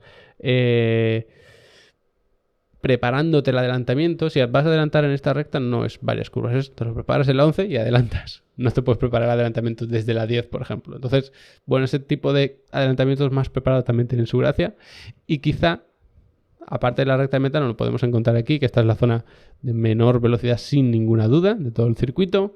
Frenada brutal y aquí es donde os decía antes, cuando hablábamos de frenada fuertes y tal, que claro, si tú tienes más carga aerodinámica, sí, en esa recta vas a penalizar bastante, porque al final pues tienes menos carga, pero tienes que tener en cuenta que la curva la vas a hacer un poquito más rápido, no mucho, porque es de baja velocidad, entonces bueno, la carga aerodinámica te va a ayudar poco y luego además en el primer tramo no se saca ventaja de tener poco drag porque se empieza la recta con muy baja velocidad. Luego tienes el tramo importante de la recta, que es cuando penalizas por ese drag, pues arrastre aerodinámico. Pero ojo, porque si tú aquí haces el truco de abrirte, cerrarte y tal, aunque tengas un coche como os he pintado un poco mal, si te abres y te cierras aquí para empezar con más velocidad porque sabes que tienes una carencia de velocidad punta y tal, puede que en la recta, gracias a eso, y gracias al rebufo y gracias al DRS te pongas en paralelo. ¿Qué pasa? Que como tienes un problema de drag, porque has puesto mucha carga, por lo que sea, no puedes adelantar. Estás en paralelo y claro, con el DRS te ayuda, pero te quedas sin paralelo. ¿Qué pasa cuando llegues a la 12? Que como tú tienes más drag, significa que el aire te está empujando más hacia atrás. Entonces tú puedes frenar más tarde. Y puedes terminar el adelantamiento aquí. E incluso lo puedes intentar por fuera. O sea, pensad que esta curva, si la trazada normal es venir por aquí, redondear, a ver si la puedo pintar más o menos bien y tal. Luego es abrirte para la 13 y redondear la 13. Mira, pues tampoco ha quedado tan mal, aparte del pulso, ¿vale? Eso es la trazada normal. Pues si tú eres capaz de apurar el adelantamiento por fuera, porque él se cubre por el interior, ¿qué pasa? Que tú aquí estás por fuera. Y si has frenado más tarde, puedes estar en paralelo. Entonces, si tú estás aquí en paralelo, el otro piloto va a estar por dentro. Si él está por dentro y tú por fuera, ¿qué pasa en la siguiente curva? Que eres tú el que está por dentro y él por fuera. Y puedes terminar completando aquí el adelantamiento. Entonces, los pilotos que tienen más carga aerodinámica suelen dar los adelantamientos más bonitos, porque no es adelantas en recta y ya está, sino que te lo tienes que currar un poco. Incluso te lo puedes currar aquí, aprovechando ese extra de drag, ese extra de agarre en caso que tengas más agarre por los neumáticos o por lo que sea. Entonces también tiene su gracia, ¿vale? No es que, pues mira, tengo mucho drag, es imposible adelantar. Va a ser mucho más difícil, no vamos a engañar a nadie, pero se puede, de alguna forma, ¿vale? Incluso en Qatar, que decíamos, hay muchas curvas anchas que son bastante largas y cerradas y luego que se enlazan con otras, se puede adelantar, aunque no tengas velocidad punta, si tienes mejor neumático y más agarre y tal, puede adelantar. Y menuda lección dio Russell de eso, que estuvo adelantando por todas partes, con mejores neumáticos, mejor rendimiento del coche y todo, es verdad. Pero se puede, hay otros circuitos que aunque tengas eso es prácticamente imposible. En un Singapur, por ejemplo, pues es bastante complicado. En cualquier caso, si no hay lucha, no hay nada, en esta curva número 12, pues hay que frenar muy fuerte, se redondea y aquí viene un poco la gracia. En este piano, pues normalmente se sube muchísimo, es una exageración, y da tiempo justo para abrirse y frenar casi en línea recta. Y a partir de aquí empieza el juego. Porque hay que bordear este piano, puedes abrir aquí. Normalmente no se sube mucho a este piano, sino que más o menos pues roza la línea blanca, digamos, con el neumático exterior y a partir de aquí se sigue. Uy, perdón, voy a intentar pintar otra vez. Se sigue redondeando todo esto hasta estar aquí abierto y cuando estás aquí abierto frenas y no puedes frenar en línea recta de ninguna manera. Tienes que estar frenando mientras giras. Poquito, pero giras. Y luego aquí vuelves a meter el coche por aquí. Entonces, esto es curioso, porque si os fijáis, este piano se roza más o menos, pero de este nos olvidamos, este se roza para la frenada y luego este hay quien le gusta aprovecharlo un poco más, un poco menos, es un piano que si te subes encima puedes perder la estabilidad del coche, entonces tampoco es del todo recomendable abusar de él. Y luego ya este piano sí que lo puedes utilizar porque da tiempo a abrirte y luego ya taza 16, 17, 18 que ahora vemos. Es una zona complicada. Incluso cabe la posibilidad de que si tú estás por aquí, pues lo que hagas sea más o menos pegarte por aquí e ir frenando así. ¿Para qué te sirve esto? Pues bueno, si hay otro piloto por aquí, pues intentar apurar ahí y adelantar por dentro. Que es complicado, pero se puede hacer, no sería la primera vez. Problema, pues que bueno, además si vas por dentro recorres menos metros, pero claro, si tú estás aquí en vez de aquí, al final es encarar una curva en vez de así de abierto, así de abierto. Y evidentemente tu radio de giros el radio de la curva es más pequeño, entonces lo que significa que tienes que girar más, es decir, perder más velocidad al final. Es una zona bonita y difícil, porque encima todo esto en giro penaliza bastante. Penaliza bastante en el sentido de si aprietas demasiado el freno, tienes un balance adelantado, el coche se te va a ir largo, va a bloquear. Si tienes un balance más bien atrasado, el coche se te va a dar la vuelta. En libres, pues puede pasar, es relativamente común porque estás pillando el feeling del coche, es una zona complicada. Al final, estas frenadas en giro siempre suponen un reto para los pilotos al final. Entonces, bueno, quizá en libres veamos algún susto. Bueno, en libres no, en libre, porque solo tenemos un entrenamiento libre que es además mañana. Así que bueno, por cierto, atentos a los horarios, que las carreras son bastante tarde. Lo comentábamos el otro día en el podcast, que vamos a empezar y terminar el domingo con carrera, porque tenemos la sprint, creo que era a las 12 justa de la noche, de la madrugada del sábado al domingo. Es decir, es como si empezásemos el domingo justo con esa sprint, ¿vale? No vamos a entrar en si es una carrera de verdad o no, ya sabéis mi opinión al respecto de las sprint, pero bueno, es lo que tenemos. En definitiva, zona bastante bonita y muy entretenida. Y luego tenemos 16, 17 y 18, que también llama la atención porque este piano, vais a notar en las cámaras onboard, y los que estáis en el simulador, pues os recomiendo que lo copiéis también, que de este piano se olvida uno. Pero no se olvida de que tú te quedas aquí abierto así, sino que hay que ir redondeando poco a poco y se atraviesa este piano de aquí. De hecho, creo recordar, ya sabéis cómo es mi memoria, o sea que a lo mejor no estaban... Creo recordar que Kimi Raikkonen estaba implicado, y creo yo que fue Verstappen el que lo adelantó, y lo adelantó porque porque Raikkonen iba por la trazada normal, se abrió un poco y Verstappen se coló por aquí. Es decir, por aquí cabe un coche saltándote los límites de pista. No es típico límite de pista que te vas por aquí largo, sino que puedes, digamos que atajar, ¿no? Por aquí directamente. Y es que este es el piano que se busca. Es decir, hay que ir redondeando y el piano que a ti te interesa es este. Luego, bueno, todo se hace a fondo, pero el único piano interior que a ti te interesa tocar es este de aquí. Luego todo se hace a fondo, además manteniendo el giro. Aquí vas como cada vez metiendo más giro. Vas por aquí cada vez metiendo más giro y una vez que atraviesas este, más o menos lo mantienes. Es decir, no hay que abrirse para la 18 y luego cerrarse para atacar la tarde, no, hay que mantenerlo. Es como más eficiente se hace. Y luego la salida, pues sí que terminas aquí bastante apurado normalmente, quizá no tan apurado como para subirte al piano, habrá que ver. Pero así el vídeo en el que echan a Max del podio. Exactamente, es verdad, no me acordaba de aquello, pero es verdad que fue como en la última vuelta o algo así, y ahí estuvo toda la polémica. Pero vamos, que fue...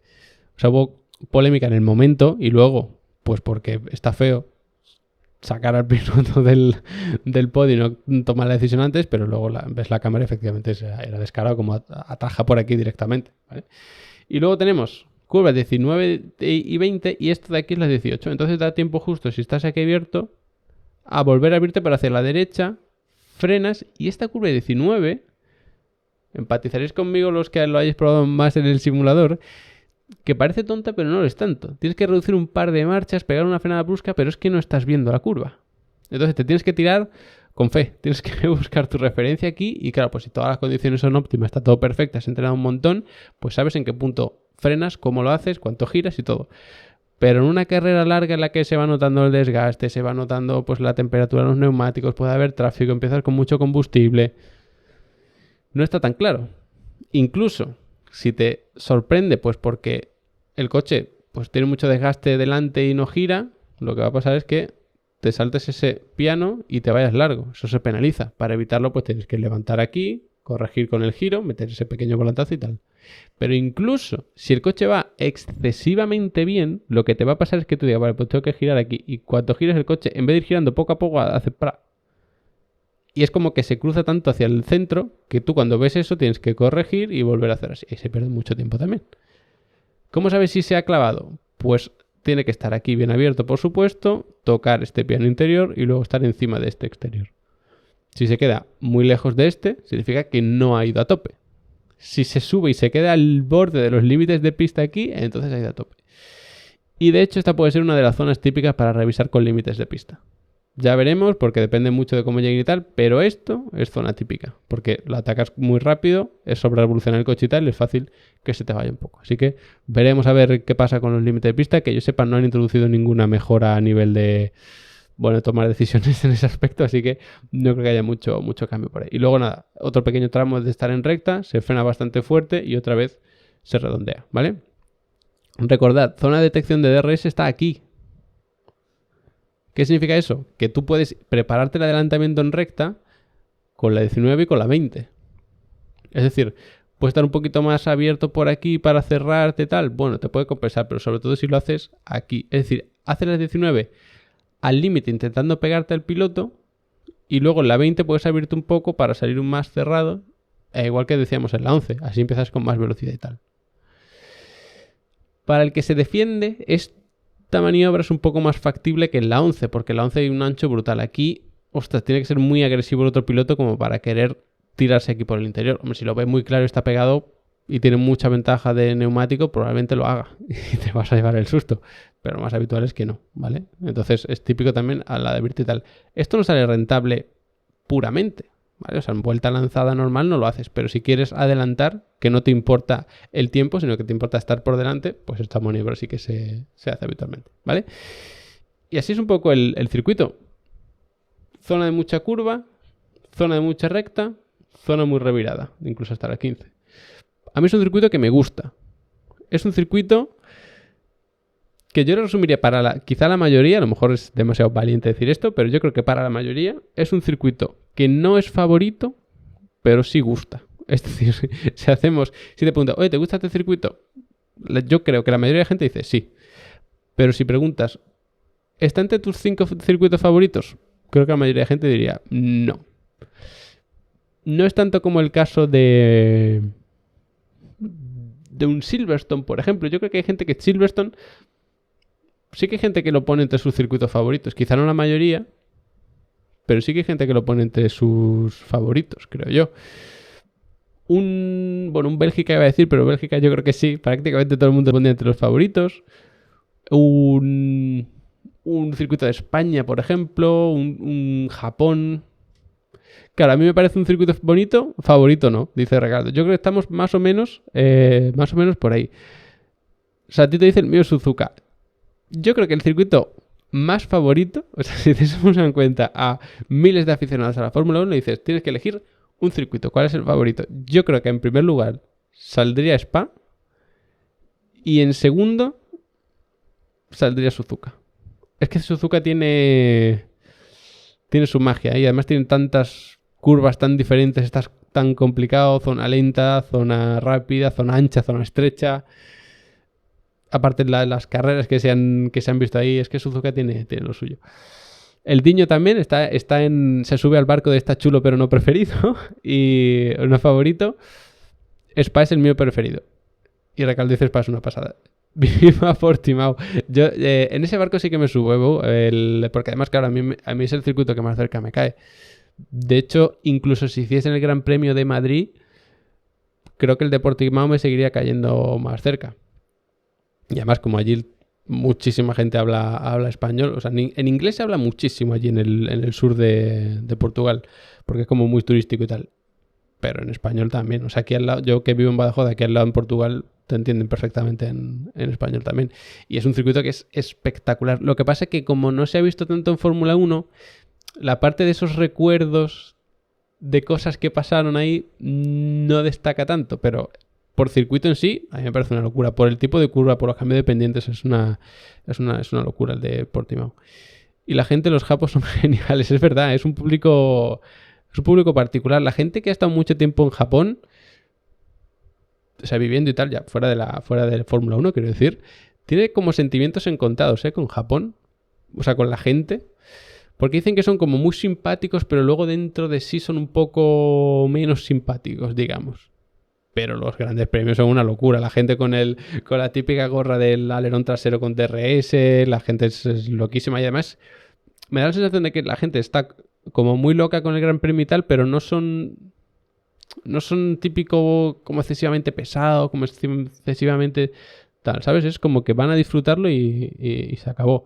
Que es sensación parecida a lo mejor la que tenemos también en el Gran Premio de México, ¿no? Que prácticamente todos los años es el elegido Gran Premio del año y al final es por ese ambiente. Que además siempre ponen la carrera pues el Día de Todos los Santos y tal, que es una fiesta total allí. Eso también aporta.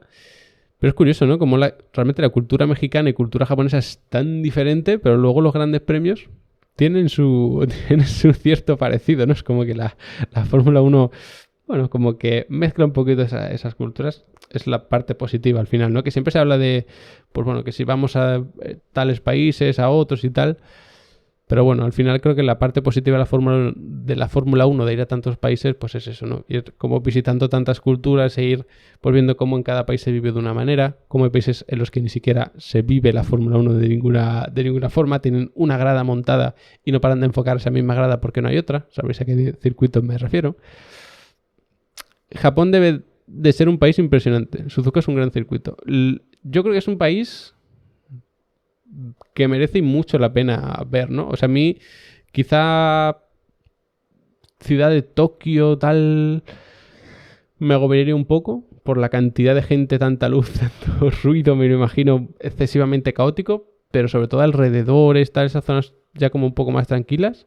Es que, no he ido, pero me lo imagino como muy de blanco-negro, o un caos tremendo, ruido y gente por todas partes, o súper tranquilo, típicos templos que tiene allí alejados, los típicos campos estos súper tranquilos. Creo que me molaría más esa segunda parte, la verdad, que la primera. Pero es como típico país que tiene que molar mucho ir por lo menos alguna vez a verlo porque, o sea, me lo imagino como muy diferente al resto del mundo directamente. O sea, quiero decir, España, por ejemplo, pues bueno, es un país único, todos lo sabemos lo que somos de España. Pero digamos que puede tener cierto parecido a lo mejor, pues yo que sé, con Italia, puede tener su parecido a lo mejor con Portugal. Pero es que Japón yo creo que no. Vente a Madrid Navidades, alguna vez he ido, Recaldo, no te creas, y tela con el caos. O sea, es bonito por la Navidad, por las luces. Pero un paseíto en Gran Vía en Navidad, ten cuidado, cómo es la cosa. No es para todo el mundo, Te tiene que gustar mucho Madrid, o sea, lo que es en Madrid, como para que te guste la Gran Vía en Navidad. Sí, es un caos absoluto. Es de esas cosas que yo digo, pues merece la pena verlas, pero no la quiero para mí para siempre, ¿sabes? Es un más o menos. A ver, un segundito.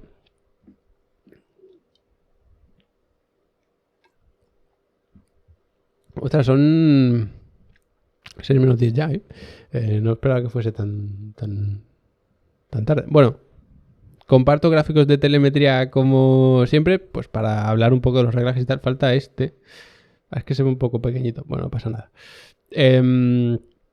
Para terminar un poco con el análisis tal. Bueno, quiero ver es verdad, se me olvidaba lo del documento este de Pirelli y tal, que hablan de los neumáticos y eso, que siempre aporta gran cosa, que lo vemos en un par de minutos y es interesante, eso también lo quiero ver. Tema de reglajes. Tampoco me quiero extender mucho, punto número 1 porque vamos un poco tarde y entiendo que tampoco puede ser un poco pesado. Ojo todo el mundo atento que lleva la telemetría, exactamente. Aquí, cuando hablan los datos, nos callamos los demás. Bueno, y porque tampoco me quiero liar mucho con el tema de los reglajes, ¿vale? Porque además ya hemos ido diciendo cosas a lo largo del directo y tal. Entonces, bueno, el primer tema en cuanto a la aerodinámica, aquí se ve un poco que lo hemos mencionado al principio, lo resumo, sobre todo para los que no estabais. Es un circuito de mucha carga, o de alta carga, no es máximo, no es Zandvoort, no es Mónaco, pero sí que es de bastante carga porque, claro, esta es la recta principal del circuito, la que te va a penalizar, pero te va a penalizar pues más o menos pues 2/3, 3/4 de esta recta. Pero si tú tienes más carga, este vértice lo vas a poder coger un poquito más rápido y durante estos metros nos vas a estar penalizando. Entonces, si tienes una recta muy larga pero no penalizas al principio, no penalizas tanto al final. que pensar, bueno, pues mejor no penalizar nunca.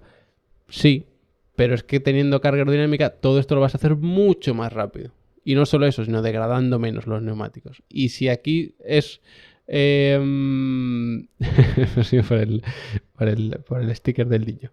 Entonces, si es un circuito de previsiblemente una o dos paradas por la elección de neumáticos de Pirelli, que son C2, C3, C4, es decir, esa gama media, y es un circuito de una degradación que puede ser bastante alta, sobre todo si las temperaturas acompañan por ahí, pues ostras, esta gestión extra te viene muy bien. Y ojo, en este último sector, esta es la parte tan revirada, curva 12, la 13, la 15, esa que hemos visto casi al final, lógicamente, porque está casi al final. Aquí no te va a ayudar tanto la carga aerodinámica. Aquí un poco.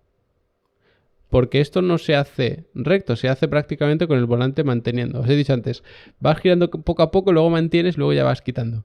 ¿Veis que aquí se hace una pequeña corrección? Esto es porque los datos son míos, entonces damos para lo que damos. Pero todo este tramo que parezca recta realmente no lo es. De hecho, veis que hay como un cambio de pendiente muy notable. Es como que aquí ves que sube bastante y luego menos. Porque aquí se hace acelerando sin girar y luego aquí girando. Entonces, cuanto más gires, menos capacidad de aceleración tienes. No es tan exagerado a lo mejor como aquí, que es como más, digamos, más orgánico, ¿no? Más fluido, más suave ese cambio de pendiente. Entonces, la carga aerodinámica sí que es importante y tener un balance adelantado. ¿Por qué balance adelantado? Pues para que en esta sección, cuando tú te pones a girar aquí como un loco, esto es curva 1 hacia la izquierda, derecha, izquierda, derecha, izquierda, derecha, izquierda, derecha, izquierda. Parece un desfile militar y otra vez derecha un poco. Ostras, esto, como tengas un balance atrasado, yendo a estas velocidades, que vamos a más de 200 por hora, sobre todo al principio, el coche no entra en curva. Y ya puedes jugar lo que quieras con el diferencial, con las suspensiones. Si el balance aerodinámico, es decir, la carga aerodinámica que estás, no digo qué ángulo pones en el aire y tal, sino en ese momento la carga que estás consiguiendo para el tren delantero es muy baja comparada con la del trasero, el coche no es capaz de entrar en curva. ¿Qué significa eso? Pues que tienes que frenar más. Aquí, por ejemplo, veis que se levanta el pie del acelerador y no se llega a tocar el freno. Nada, pensaba que se reducía aquí alguna marcha, se reduce luego, pero esto a lo mejor, si tienes más carga, un balance más correcto, incluso simplemente ajustando el balance, no poniendo ni más ni menos carga, simplemente ajustas el balance, a lo mejor el drag que generas es el mismo, por lo tanto no vas a penalizar más en recta, pero el coche aquí te entra mejor en curva. Entonces no tienes que levantar quizá tanto el pedal del acelerador. A lo mejor un poco sí, para no hacerla como un loco tan rápido, pero eso lo tienes ganado. Y si eres capaz de hacerla en vez de levantando tanto, levantando un poco menos, ya ganas bastante. Y así que, tema de la carga aerodinámica muy importante. Pilotos, por ejemplo, como Checo Pérez, que parece que le gusta un coche más bien tirando estable y tal, lo puedes hacer. O sea, puedes poner un coche más bien estable y tal. Aquí vas a sufrir un montón, puede que degrades más todavía los neumáticos delanteros porque tienes que estar forzando más la dirección para que entre en curva.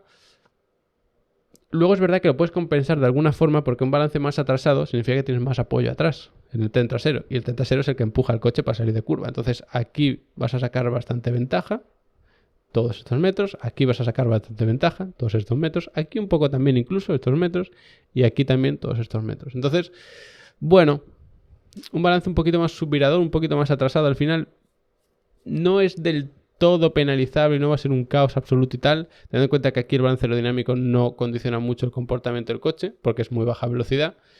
Aquí es más tema de suspensiones, de diferencial, de alineación, todo eso. Entonces, bueno, es una cosa curiosa. Hablando de alineación y diferencial y todo, incluso, por cierto, en esta semana ya he subido, me pedisteis reglajes del Fórmula Hybrid de este 2023, que es básicamente el F1.23, pero de Assetto Corsa en el circuito de las Américas. Ya lo subí y además también he subido para el F1.23. Este que es medio juego, medio arcade, medio simulador, pues también lo tenéis, ¿vale? Y en este precisamente lo menciono y por eso me he acordado, porque bloqueando, o sea, claro, al final al ser medio arcade, digamos, que no se me enfade la gente que le guste mucho el F1.23, los reglajes están muy limitados, ¿no? Como en el Assetto Corsa que puedes hacer más cosas. Pero hay un reglaje que es el bloqueo del diferencial en la aceleración. Entonces, en este circuito, si tienes un diferencial más bloqueado con más apoyo, más agarre y tal, ostras, aquí sacas mucha ventaja. Eso es lo que llamamos la tracción, ¿vale? La salida de curva lenta. Pues aquí sacas ventaja, aquí también, aquí también, aquí también, aquí también. Son varios puntos. Incluso en este, que es el inicio de toda esta recta. El problema es que si tienes un diferencial muy bloqueado, como si fuese un coche de drifting, pues en cuanto aceleras se da la vuelta. Pero la convergencia trasera te ayuda mucho. Problema que es al final, tiro de ejemplo con las manos. Si tienes las ruedas así, pues no están rodando naturalmente. Entonces tienes un poco más de pérdidas, puedes sufrir un poco más en recta. Pero si penalizas un poquito aquí, a cambio de ganar ventaja aquí y aquí y aquí y aquí, merece la pena. Porque no es... O sea, es que se gana mucha ventaja realmente si consigues un poquito más de tracción. ¿Cómo se consigue? Bloqueando diferencial. ¿Te produce un problema de sobreviraje? Pues lo corriges con otra cosa. Es decir, no ganas ventaja aquí poniendo convergencia y ya está. Sino que eso es una solución a un problema que generas a cambio de tener mejor tracción, ¿vale? Diremos que es algo indirecto. Entonces, los que deis al simulador, pues si lo probáis, ya me contaréis qué tal, que ya lo digo, si estáis apuntados a Level Up Academy, lo tenéis por ahí, como siempre con ese vídeo que explico por qué he puesto estos parámetros así y tal. Eso vaya por descontado. Otro tema importante también es el de los frenos, que decía, pues Pirelli y Brembo, creo que en la especie de infografía esta informes que sacan antes de un gran premio, lo consideraban de carga, o sea, de dificultad media para los frenos y tal. A mí me parece valiente realmente, porque esta frena es muy fuerte. Es verdad que no tanto como podría parecer por el esquema del circuito, por la pendiente que hay hacia arriba. Entonces eso, pues al final te está ayudando a frenar el coche al final. Entonces no es quizá tan fuerte como pueda parecer, pero no da tiempo prácticamente a refrigerar los frenos. Aquí son toquecito. Aquí frenada muy fuerte. Aquí sí que se refrigera bien, pero otra frenada muy fuerte. Y luego tienes que estar otra vez frenando. Y esta frenada, que parece relativamente tonta porque no se pisa mucho el freno y tal, se pisa durante bastantes metros. Porque esta es la frenada en la que se está girando. ¿Ves que se está girando aquí un poco? Hacia la izquierda en este caso. Pues claro, si tú mientras frenas estás girando no puedes frenar tan fuerte. ¿Qué significa eso? Que tienes que frenar más metros. Si tú tienes que reducir la velocidad 50 km por hora en línea recta, pues a lo mejor lo haces en 10 metros. Pero si es en giro, lo tienes que hacer en 15 porque no puedes frenar tan fuerte, tienes que frenar menos, ¿vale? Entonces, luego tienes además 2 golpes importantes de freno al final, un poquito más largo incluso, que es el de la 20. Aquí que tenemos el gráfico de la temperatura de los frenos, pues bueno, veis que se sobrecalienta mucho la primera frenada, que es importante. Luego sí que los golpes de freno son leves. Esto sí que puede sobrecalentar la unidad de potencia porque es cuando se reducen marchas y tal para tirar de freno motor. Entonces, bueno, sí que puede ser un poco más quizá peligroso para el tema de la unidad de potencia, pero luego aquí se vuelve a frenar fuerte, refrigeras en la recta, frenas fuerte y luego sigues dando toques de freno. Y esto que son curvas 16, 17, 18, las 3 que se hacen con el mismo giro hacia la derecha, rápidas, pues no estás tocando el freno, entonces se refrigera los frenos. Pero luego vuelves a frenar, calientas, pequeñísimo tramo de recta, refrigeras y luego se vuelve a frenar otra vez. Entonces, ojo con los frenos, que no es cosa muy, muy sencilla. Y lo que decía antes, lo bueno que si quitas aire que mandas a los frenos, dices, ostras, pues vas a tener un problema para refrigerarlos. Sí, pero voy a generar más carga aerodinámica. Entonces voy a poder coger la curva más rápido. Y entonces voy a tener que frenar menos. Entonces, refrigero peor, pero les hago trabajar menos. Incluso, si genero drag de alguna manera también, pues digo, pues vale, ese drag me ayuda a frenarlo, también trabaja menos los frenos. Pero al final, si quitas el aire de los conductos de freno, no vas a generar drag, porque eso genera mucho drag, el llevar aire a los frenos, porque al final es hacer que el aire choque directamente con los frenos, que además están dando vueltas y tal, ¿no? Los discos estos, pues hombre, al final eso no te quita de gran cosa. Y otro tema importante, ya termino con el tema de reglaje, son las suspensiones. Si tú tienes un circuito de alta carga, nunca vas a poner un coche que se balancee muchísimo, porque eso no genera buen apoyo en el coche. Buen apoyo aerodinámico. Tú quieres un coche que el alerón esté horizontal para que la eficiencia aerodinámica sea lo máximo posible. Si tú, drag vas a generar el mismo con el alerón así o así. Pero carga aerodinámica no. Porque al final es como si en vez de generar carga hacia abajo, la generas es un poco hacia abajo y un poco hacia el lado. Entonces, si tiras de trigonometría, puedes sacar la pérdida que estás consiguiendo.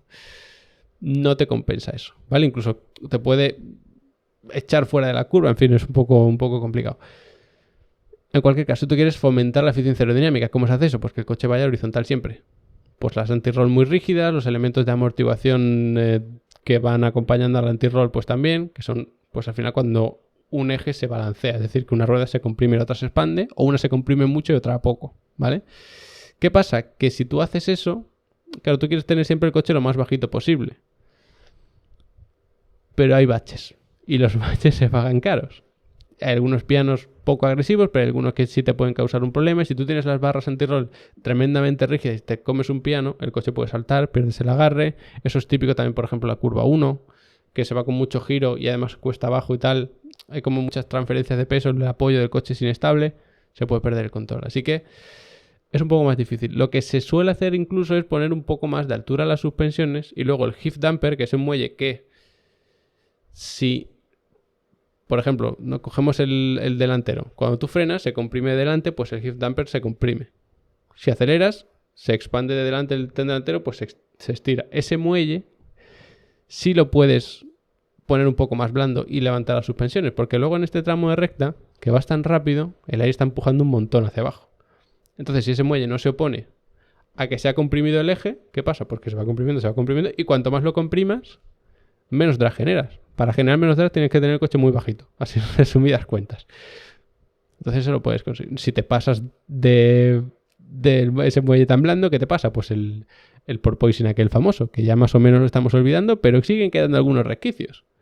Entonces hay que tener cuidado con eso porque es un circuito con una recta muy larga, por lo tanto se va a mucha velocidad y de alta carga.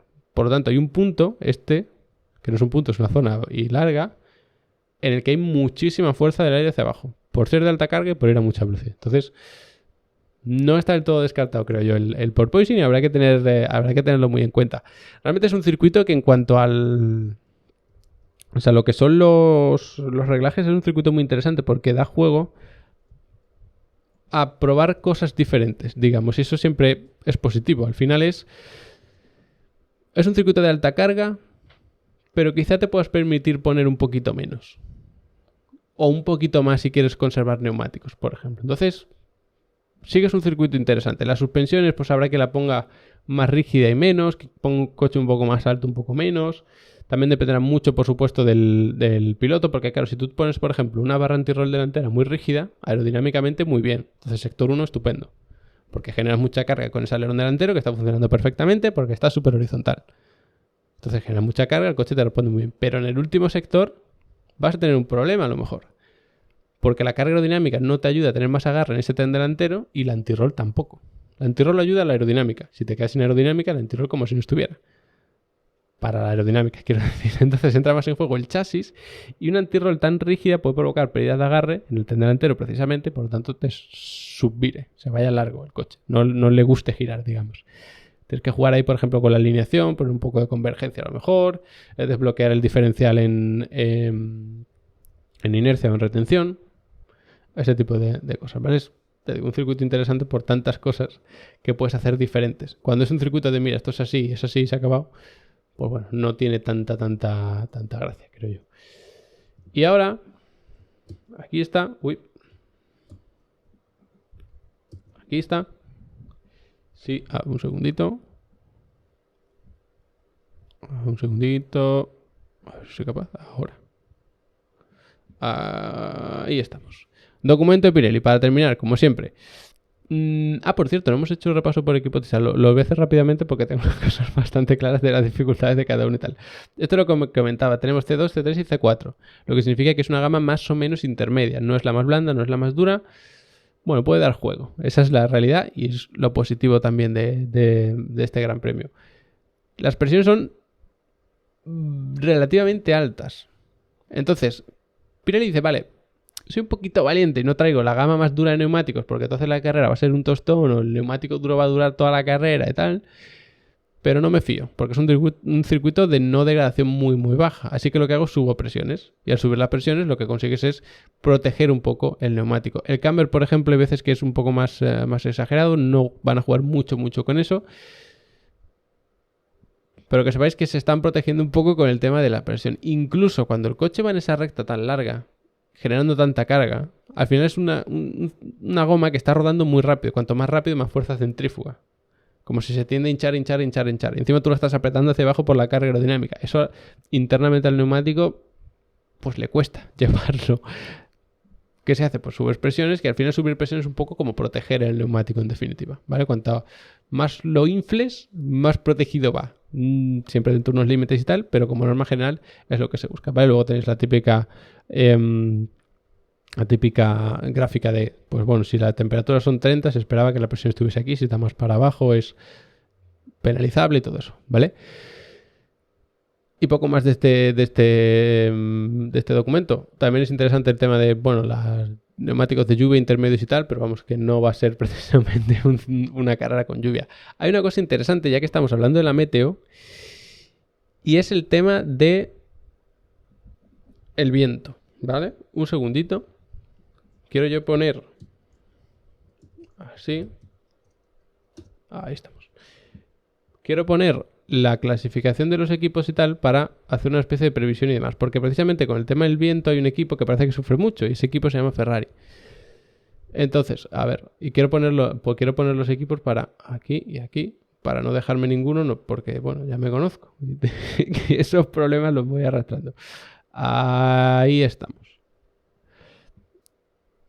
Red Bull probablemente vaya bien, porque es un circuito en el que si penalizas en un lado, lo ganas en el otro, entonces Red Bull puede encontrar el equilibrio que quiera. Es decir, tú puedes decir, pues mira, voy a poner más carga aerodinámica porque le saco 4 décimas al segundo, voy a poner un poquito más de carga, porque así, pues en vez de 4 décimas voy a sacar 3, pero voy a gestionar más los neumáticos. Pues quizá ni eso, porque sí, vas a perder a lo mejor alguna décima en el segundo sector y tal, pero a lo mejor la recuperas en el primero o incluso en el tercero. Entonces, es un circuito en el que puedes jugar mucho.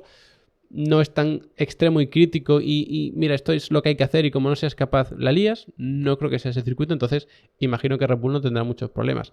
Luego tenemos a Mercedes y es un circuito, o sea, yo a Mercedes siempre lo veo como que es el tercer equipo, que unas veces va a estar por detrás de Ferrari y otras veces de McLaren, pero siempre va a estar ahí. Y esto es, al ser un circuito tan equilibrado al final, pues imagino que estarán ahí. ¿Dónde pueden tener su punto fuerte? Yo creo que son, quitando a Red Bull, el número uno en cuanto a degradación de neumáticos. Por ejemplo, McLaren también gestiona muy bien las gomas y tal, pero me da la sensación de que Mercedes lo hace todavía mejor. Entonces ahí sí que puede sacar su ventaja. Si realmente la temperatura de la pista, como se prevé, es muy alta, la degradación aparece y sufren mucho, yo creo que Mercedes puede tener una baza, incluso para la sprint, porque aunque todo el mundo vaya con el medio, que es el neumático, que nadie duda que va bien tal, cuidado, porque a lo mejor en las últimas 5 vueltas la gente va con el neumático ya bastante tocado. Y Mercedes no vas a jugar con la estrategia de parar una vuelta antes, después tal, porque es una sprint. Pero sí que puedes apretar a lo mejor más en las últimas vueltas. Entonces creo que la baza de Mercedes va a estar sobre todo ahí, incluso para competir con McLaren. En el caso de Ferrari, que es el que tenemos aquí luego, esto es el orden del campeonato tal y como está, ¿vale? En el caso de Ferrari, creo que van a tener dos problemas. Uno, el viento. Dos, la degradación. O sea, yo creo que sí que han solucionado en parte los problemas que tenían, pero no del todo. Entonces, no están al nivel de gestión de neumáticos de Mercedes, creo que tampoco de McLaren. Y de Aston Martin habrá que ver. Y encima, si le añades el problema del viento, que unas veces viene por aquí, otra por aquí, unas veces baja, otras veces subes, y hace el coche tremendamente inestable, que parece ser de los de arriba los que más penalizan con eso, a lo mejor sí que sufren bastante. O sea, yo creo que en rendimiento puro, quizá estén incluso ahí con Mercedes, no me extrañaría, porque pueden sacar rendimiento, por ejemplo, en esa recta y tal, pero al final es un circuito de alta carga y tener degradación, teóricamente, a priori, va a penalizar. Así que a Ferrari me sorprendería gratamente si fuese el equipo a batir de este grupo de arriba. Luego está Aston Martin, que es una incógnita total porque traen mejoras, evoluciones, que dice que confían mucho en ellas, pero habrá que ver, porque al final no se han probado. En túnel de viento, en CFD, lo que tú quieras, pero en pista no. Y en pista al final es lo que cuenta y lo que te dice la verdad. ¿Pueden conseguir colarse tal? Pues bueno, si esas mejoras funcionan, quizás sí, pero si no, no creo que estén a la altura ni siquiera de Ferrari, realmente. Porque Ferrari, si tú te vas a un circuito muy, muy crítico para ellos, pues sí que pueden sufrir mucho con una degradación extrema, tal. Pero al ser un circuito más equilibrado, si penalizas mucho en un sitio y lo puedes recuperar en otro, no es tan malo, por ejemplo, para Ferrari. Por ejemplo, en el caso de Spa, que ahí es verdad que tuvieron la suerte de que pusieron menos carga que nadie y la degradación ni existía. Entonces eso sacas mucha ventaja, pero ahí era un equipo casi a batir, podríamos decir. Más exagerado por esas condiciones, es verdad, pero aunque no se hubiesen dado esas condiciones iban bien. Y Spa es un circuito que sí, que tiene unas rectas eternas y tal, ahí sacas ventaja, pero luego también hay curva rápida. Y el segundo sector de Spa te penaliza bastante si no tienes la carga aerodinámica suficiente. Este circuito es más bien como ese segundo sector de Spa y menos como el primero y el tercero. Pero bueno, digamos que Ferrari tiene ahí su su oportunidad. Y luego está McLaren, que probablemente en rendimiento, viendo las carreras de Qatar, de Japón y tal, a mí no me extrañaría que McLaren fuese el equipo a batir quitando a Red Bull, ya digo. De hecho, en las últimas carreras, a ver si recuerdo mal, no, 47 puntos en Qatar, 33 puntos en Japón. Es un circuito así más o menos parecido al de entre Japón y Bahrein que decíamos antes. Lo que pasa es que, claro, no podemos fiar de lo que hizo McLaren en Bahrein porque ese coche no era el que tienen ahora ni de lejos. Yo creo que McLaren, por el tipo de circuito que es, sí que pueden ser ese segundo equipo. Viendo además las últimas carreras y demás. ¿Que va a ser así? Pues hombre, es imposible saberlo. Y luego del resto de equipo, precisamente partiendo de esa base de que es un circuito equilibrado, debería ir bien quien tenga buen coche en general. No va a ir, por ejemplo, en Monza fue excesivamente bien el Williams. En Singapur va excesivamente bien no sé quién. O excesivamente mal, como en el caso de Red Bull. En Zandvoort va excesivamente bien no sé quién. Porque son circuitos muy extremos. Si tú te encuentras un circuito equilibrado, debería ir bien quien tiene un coche estable y bueno en general. Entonces, un Williams yo creo que es peligroso en clasificación. Que se te cuele un Albon, por ejemplo, un Q3 y te complique la vida en carrera, sí es peligroso. Pero por rendimiento puro, si todos estuviesen rodando en aire limpio y demás, Alpine debería estar por delante. Pero claro, el Williams, sobre todo con Albon, habrá que ver qué tal lo hace Sargent, que además es su carrera de casa, pero, ostras, un Albon puede ser un tipo duro, porque siempre es complicado adelantarlo, y en este circuito o te la juegas el principio del último sector en esta zona tan revirada y tal, o en frenada de la 12, pero la mayoría de adelantamientos, como hemos visto, son en la recta tan larga que hay, entre la 11 y la 12. Y si el Williams va tan rápido en recta como suelen ir, te va a costar mucho adelantarlo. Por eso digo que te puede complicar la vida. Incluso en carrera, si por estrategias y tal no gestionan bien el tráfico y te quedas atascado detrás de un Williams, ostras, pues se puede sufrir mucho, ¿eh? O sea, yo creo que equipos Alpine Williams te pueden complicar bastante las cosas. Incluso en Aston Martin, si el rendimiento es más o menos como en los últimos grandes premios, esas evoluciones que traen no son del todo buenas y tal, se te puede colar un Williams y liártela. O un Alpine y complicarte las cosas. O incluso si te cuela uno de los dos, lo puede ser muy complicado. Por ejemplo, un Stroll que vuelva a clasificar mal y salgas atrás, ostras, lo vas a pasar mal. Porque o tienes mucha confianza y mucho manejo del coche, que parece que no tiene Stroll, o mucha velocidad punta y adelantas en recta, que no parece tener Aston Martin. O sea que o clasifica bien Stroll o no le auguro precisamente una buena carrera, porque lo veo francamente complicado. Ya digo, a no ser que clasifique mal por lo que sea y luego resulta que el coche pues ha recuperado ese nivel de principio de año, es una maravilla. Y luego ya el resto de equipos, Alfa Romeo, Haas, Alfa Tauri, pues es una incógnita a todos. Es complicado pensar en algo. A lo mejor Alfa Romeo, de esos tres, Alfa Romeo, Haas, Alfa Tauri, quizá confiaría más en Alfa Romeo por lo visto en el último Gran Premio, que estuvieron ahí más cerca de Alpine incluso y tal, pero Alfa Tauri es que tiene grandes premios arriba, grandes premios abajo. Muy complicado saber si este circuito va a ser para ellos, ¿no? Al final es un circuito equilibrado. Si destacas en un tipo concreto de circuito, este no va a ser el tuyo. Si tú te aprovechas de la debilidad de otros, no es tu circuito este, en definitiva, porque este es un circuito para mostrar realmente cómo es tu coche en condiciones normales, estándar de todo el mundo, así un poco en general. Así que bueno, este es un poco el repaso que quería hacer.